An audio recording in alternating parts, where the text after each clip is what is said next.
I once had a father bring in an 18-year-old son into my therapy room because the father believed that the son had severe anger issues. What had happened is that the son had an emotional outburst and had started being aggressive, a usually meek, quiet, timid child, all through his growing years, had suddenly, in the last couple of months, turned quite aggressive to the point of throwing things and breaking things.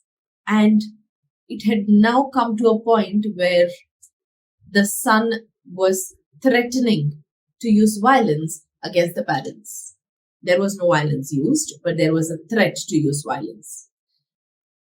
So when I started working with the son, what quickly came out was a huge amount of suppressed frustration, feeling of being suffocated. Why? Throughout the growing years, the child has been conditioned. He had been conditioned to be obedient as a child. Obedience was equal to being a good boy, being a good child. And it worked.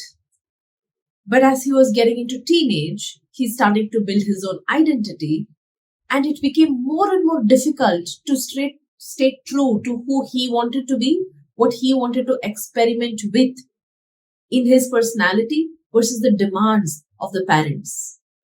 And that was being met with resistance. So what does the child have to do? Now here is a point that we can learn as parents. Obedience is not equal to being a good child.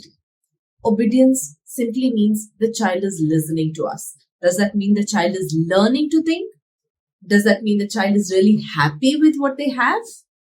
We'll never know. So what do we do instead is to create the experience and a space where the child can have a two-way conversation with us. Connect and guide rather than instruct. What do you think? Let me know in the comments below.